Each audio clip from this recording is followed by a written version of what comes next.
Lecture 24 Q&A.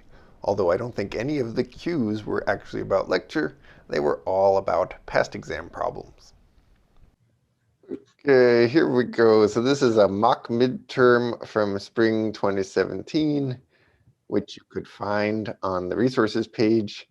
And number 4, you are in an apocalyptic society and have been charged with making an engine, or a generator that computes all of the n perfect numbers.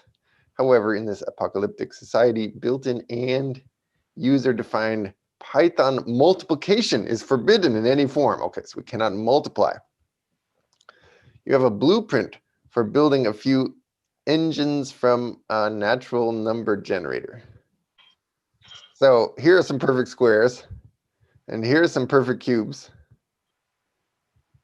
And this blueprint is supposed to help us figure out how to make perfect squares, I think, by adding together odd numbers for a while.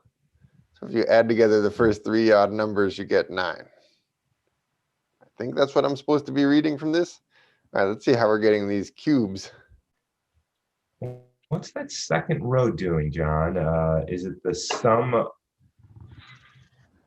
of the two? No. Well, it's definitely sums of things, Yeah, but but there's a gap. That's yeah, what's interesting. that gap doing there? We skip multiples of 3, maybe.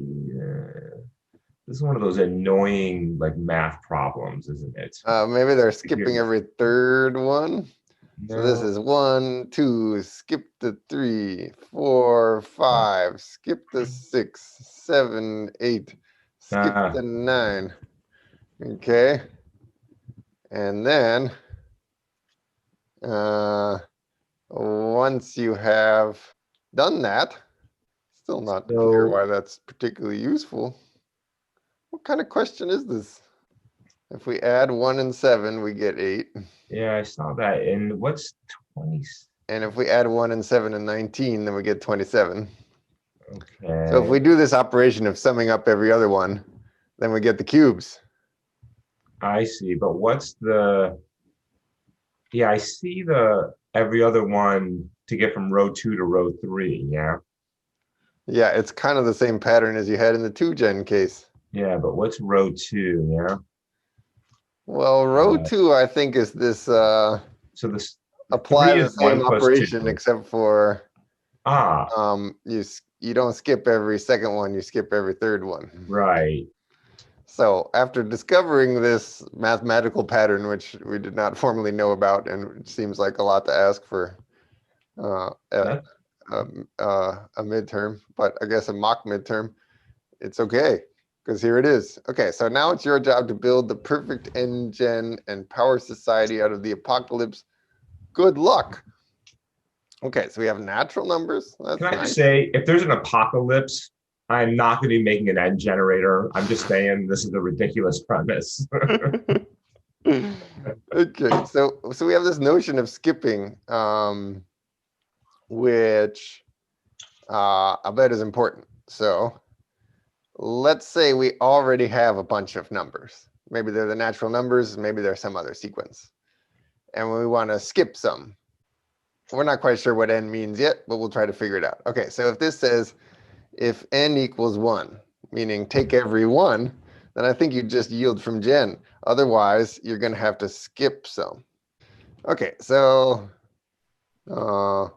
if you're taking every one, then you just yield from gen. Otherwise, you got to only yield every other one, or every 2 out of 3, or something like that.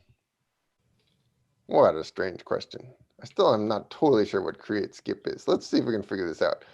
Yeah, the So, comment says a generator that yields all natural numbers might be helpful. right.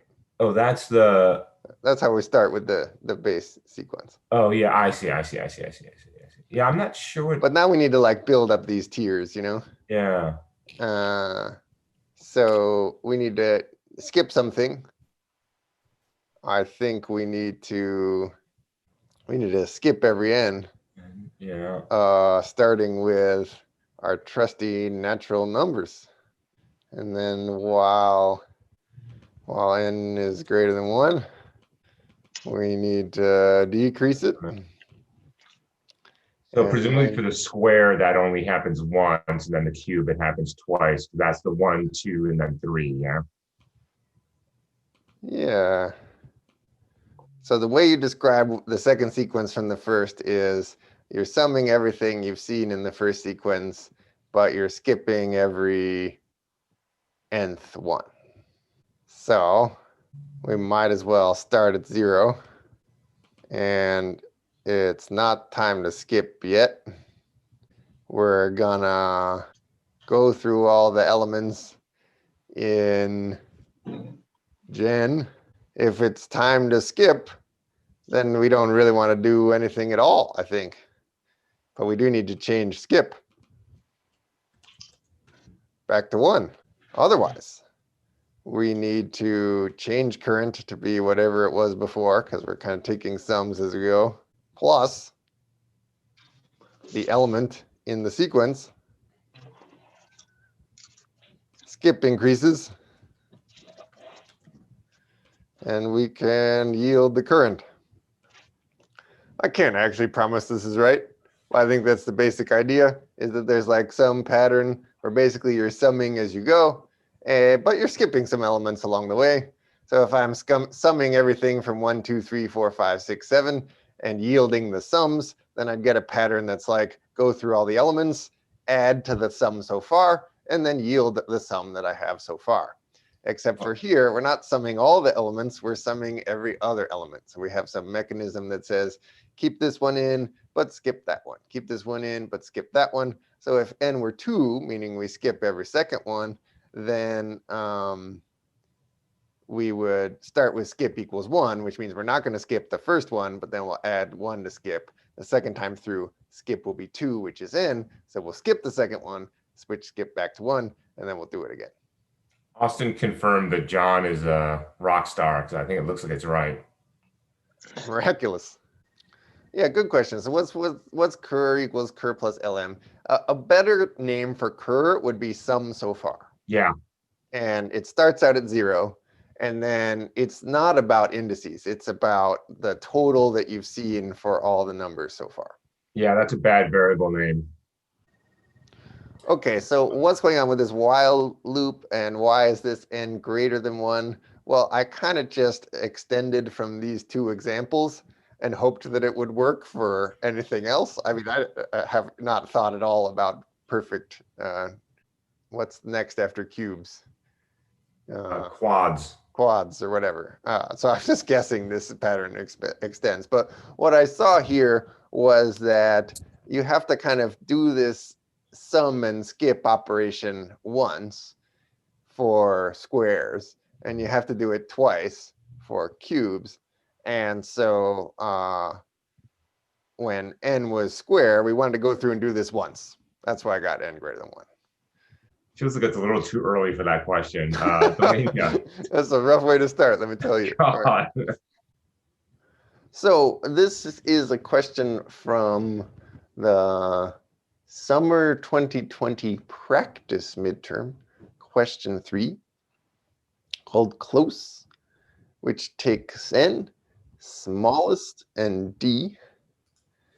And a sequence is near increasing if each element but the last 2 is smaller than all elements following its subsequent element. That is, element I must be smaller than elements after it, but you can ignore I plus 1. So it has to be smaller than everything except for maybe the next one. Implement close, which takes a non-negative integer n and returns the largest near increasing sequence of digits within n as a number. Okay, so we're treating n as a sequence of digits, and the arguments smallest and d are the parts of the implementation, which we get to use if we want. Okay, so we can use recursion, and we basically get to pass in 3 things, n, something called smallest, and something called d, and they have these default values, but when this is actually used, then we just start out with these at 10, and maybe we'll change them later in the recursion. But Yeah. For example, if you want to find the largest sequence, what does it mean by largest sequence? This is basically largest integer, where when you look at the digits, there are digits within here, and they have this property of being near increasing, which means one has to be smaller than everything after it, except for maybe the 5, which happens to be right next to it. If n is 0, it has no digits. I think that therefore we need to return something with no digits. Now we have a recursive call that says close n divided by 10 smallest d. No seems like a hint to me to say we're not using the last digit in n. And that seems clear from this expression. So this kind of hints at a recursive strategy. Let's think about the strategy first, then we can think about the code. Recursive strategy would be either you use the last digit or you don't. If you use the last digit, then everything before it has to be smaller than it because it's going to go with the end. Except for the thing right before it doesn't need to be smaller than it, but everything before that needs to be smaller than it. Because that's how you'd get this property that like for every element, everything after it is larger except for the element right after it, this near increasing idea. So I said that recursive decomposition would be either we use the last digit in the result, or maybe we don't. If we don't use the last digit, I think life is pretty easy. We just pretend it's not there and run the same operation on everything else that's left over. So it might be that the largest sequence within this number has no 7 in it at all. And therefore, it's just the same as the largest sequence within 9, 8, 5, 3, 5. Are there any examples of this? No. What a poorly constructed question. But it is certainly possible that you wouldn't use the last digit of the input, and there just happen to be no examples of this. But I think we could imagine that happening. So for when might it happen? Let's invent a new case. Okay, so if you had the 1 there, then I think the best you could do with a 1 is, so the biggest thing you could have is 71. But without a 1, right, you could have 4, 5, 6, 7, which is even bigger. That would have been a nice example for them to provide to us, which they did not do. So yeah, like you could ignore the 1 and then find the biggest increasing or near increasing sequence within the rest, or you could try to use the 1. But if you use the 1, you have this constraint, which basically says anything before the 1 before it has to be smaller than 1. At this point, a student asked to clarify what the question is even asking. So let's go back and just talk about what this question is asking. You start with some sequence of numbers. You start thinking about all the different numbers that are contained within it. Like one number that's contained within it is 7, another one is 57, another one is just 5. Another one is 837. So it's asking you to consider all of these possibilities. Another one is 900 or 9,557 or whatever. And another one is 557. So if we just wanted to list out all of those possibilities, life would be a little bit easier. So like everything in n would be if n equals 0, then there's only really one possibility. Otherwise, we would have to either keep the last digit or not. So we'd have everything in n divided by 10 is in n. But then there's other stuff within n, which is, well, okay, so let's say for rest in everything divided by 10, that number is in n, but there's something else that's in n too, which is if I stick the last digit on there. So here's just like a simpler problem, which is yield every number within n. And notice here, John's not putting any constraints on the relative. We're going to get a little bit more complicated in terms of the order, but this is just all possible numbers inside in order, dropping or including a number. Yeah. Yeah, exactly. And so here's only a subset of the possibilities. I didn't write them all out because there just really are a lot. Yeah. The question is asking you to find among all of these, what's the largest one that has this kind of funny property where the digits are increasing, meaning each digit is larger than the last digit, except that you're allowed to skip one when you're checking this. So for element I, it has to be smaller than elements I plus 2 and I plus 3 and I plus 4, but it doesn't have to be smaller than I plus 1. So for example, in this number, this is element 0, has to be smaller than element 2 and element 3. Well, there is no element 3. But if there were, it would have to be smaller than that. But it doesn't have to be smaller than element 1. John, I just noticed it's not asking for the biggest number. It's asking for the longest sequence. Okay, well, the nice thing about integers is that the longer they are, the bigger they are. I mean, saying longest sequence is actually kind of problematic because it doesn't tell you how to break ties. Or if they just said the largest one, then it would tell you how to break ties. But yeah, it should just be the largest one, right, because of the ties. Okay, so yeah, step 1, figure out what this question is asking. Step 2, since it's a recursion question, try to think about how you would do it.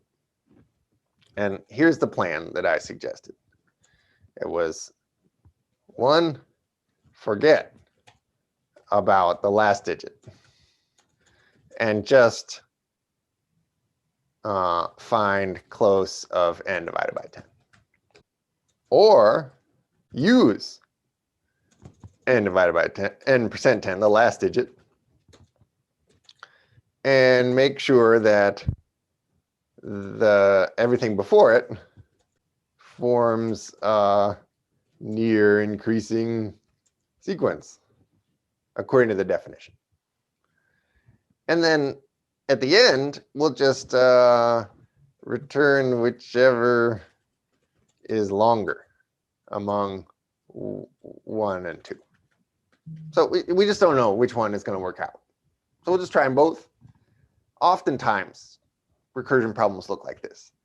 You're considering many possibilities, break them into 2 groups, decide what's the best thing from group 1, what's the best thing from group 2, and then compare them in the end. And that's the best thing overall. Now we have to think hard about strategy 2. If I decide to use the last digit, then I have to think about making sure that the rest of the digits I include before this one actually obey this property. So it might have been the case when you make a recursive call that you've already included some digits. The very first call hasn't included any digits. But it might be that you're now calling close again after having included some digits. And you kind of need to know what's the smallest thing that you've committed to already. And if the smallest thing is smaller than the current digit, then I don't think you're allowed to use it. But if it's not, if smallest that you've used so far is bigger than the current digit, the kind of last digit of the current n. John, how are we controlling for we don't care about I plus 1? We only care about I plus 2 to the end. Well, I think that's why we have 2 of these. I think maybe we'll stick the most recent digit in here. And smallest will not be the smallest digit we've seen so far, but the smallest digit we've seen so far, except for the one that we just saw. Right. That's the best I could come up with. Okay, so now we need to figure out what's close something goes here, something goes here. We're going to multiply that by 10. We're going to add in this last digit. Look familiar? It's a lot like this, except for what this is going to do is give us kind of the longest sequence that I could make if I included n% 10, the last digit of the current n, along with anything that I've committed to so far. And then since I'm looking for the biggest one, I'll just like take the max. Max of integers should basically do the right thing in terms of finding the longest sequence. And if I wasn't allowed to do this, then I'll return just the one that I was allowed to do, which is ignore the last digit and use n divided by 10. This is a doozy. Okay. It's almost post-apocalyptic, John. Except Yeah. you can multiply here, so it's not that bad. So if I were thinking about this as just a loop, then I would say I need to assign d to be the digit that I just included.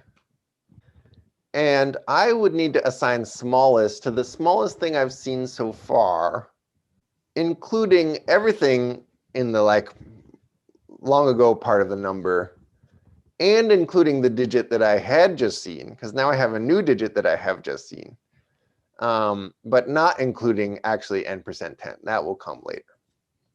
I think this would look something like min of smallest and d. I got to tell you, my confidence is not terribly high. So before we try to... Yeah, Aaron is right. This is not an easy problem. Okay, so it worked. That increased my confidence. John really is moderately. Yeah, this is a tough one. So what are the elements here? Whenever you're doing recursion, you need to track some state. Like, what's the rest of n that you're going to process? That part, I think, is fairly straightforward. You carve off a digit each time and deal with smaller and smaller digits. But in those recursive calls, you had either decided in advance that you were going to put some digit on the end or not. When you put a digit on the end, then you have to pass information about that digit that you put on the end into the arguments of the recursive call in order to make sure that you don't do bigger ones along the way. John, there's a quick question in the chat about mixing return and yield. My recollection was you didn't used to be able to do this, but did they change that in Python 3? Yeah, so mixing return and yield is rare. Return kind of behaves differently. It basically says, stop the sequence inside of a generator function. Yeah. So you can write return, and that basically means don't yield anything else after this, which is a different notion of return than what you're used to, which is why I would say, like, I mean, I've never mixed them in any code that I've ever written, but it is allowed. Yeah, I think you can do it in Python 3, but I do think it's a weird thing to do, just conceptually. Okay, let's solve a simpler one, more complicated than this, but less complicated than this. Let's get rid of this notion of near increasing and just look for the longest increasing sequence within n. We would need to keep track of some notion of what's the smallest thing I've done so far. So what does this do? Return the sequence of digits within n. Oh, sorry, the largest sequence of digits within n that is increasing. So how might it work? If I call increasing on, here's some digits. Let's see what we got. We could have 2, then 4, then 7, then 8. That's pretty long. Try one more. We could have 3, 4, 5, 6, 7. That's pretty long. I didn't check too carefully, but it's about right. How will we do this one? If n equals 0, return 0.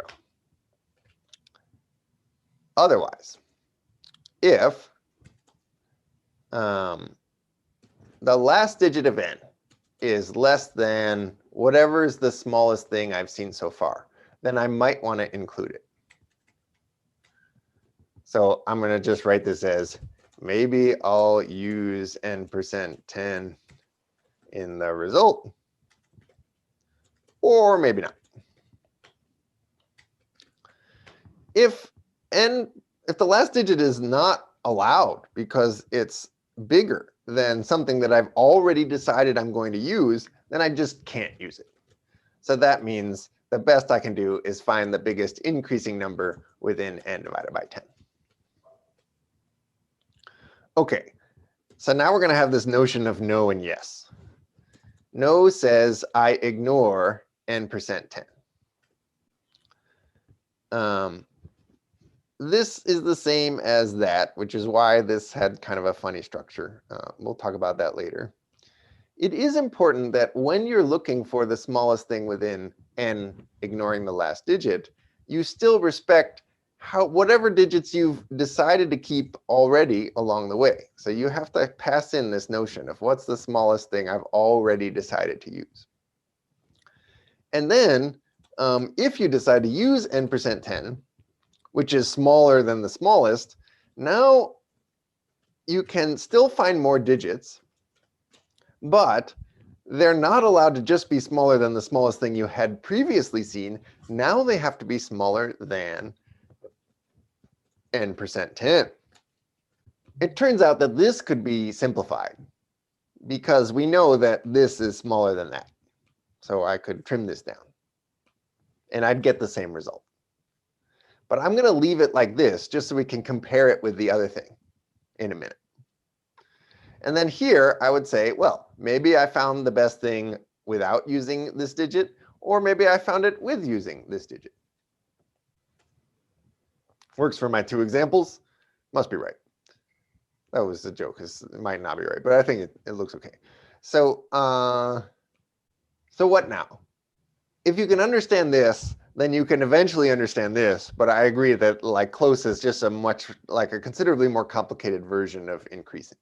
So I would focus on understanding this first. What's going on here? Let's just look at the mechanics. We either use 1 or we don't.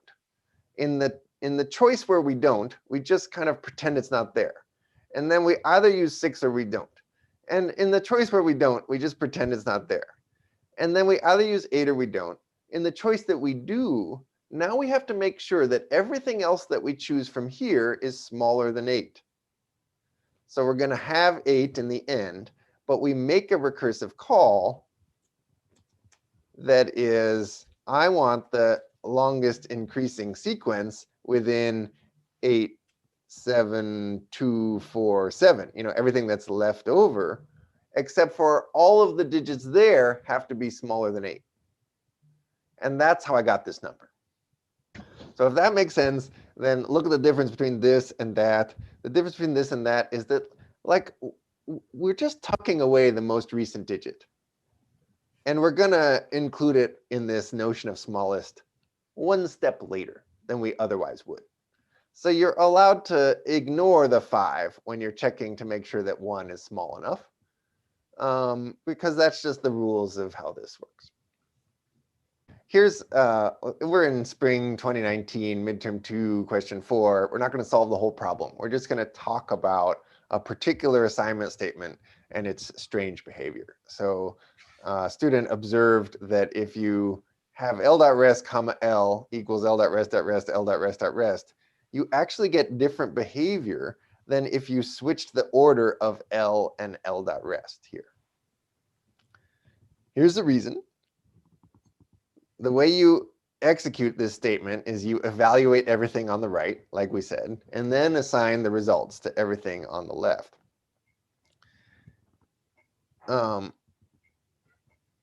But when you assign to everything on the left, you do it in order. So you're going to be changing L.rest, and then you're going to be changing L, which turns out to be different than changing L and then changing L.rest, because L.rest will be a different thing than it used to be if you change L first.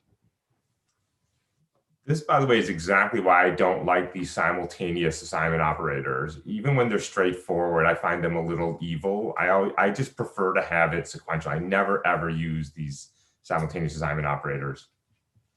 And my perspective is a little different. I think they're great as long as you have, different unrelated names on the left. But here is a particularly diabolical thing where you have L.rest and L, which is referring to a part of a whole. But if you change the whole first, then you're talking about a different part, like a part of a different whole, than if you change the part and then you change the whole. Yeah, I think this would really only show up if you were changing an attribute and you were changing the name that you were using to refer to that attribute at the same time, which, I think it's a fairly rare scenario, but here it is. Yeah. Good question. So the question here is in the fall 2017 midterm 2. We're not going to do the whole thing. We're just going to analyze if you have a garden instance and you look up its smell and you call that, which one do you get? Do you get the instance attribute or do you get the method? And the answer is you get the instance attribute. This is a general property of Python's object system, which is that you always look for instance attributes before you look for class attributes. And if you find an instance attribute, even if it's a function, that's the one you use. So it's not like functions are special in any way. You're really evaluating this expression first, which is if I have a garden, what's its smell? And you look for anything that's an instance attribute. And if you find a smell there, then that's the thing you're going to call.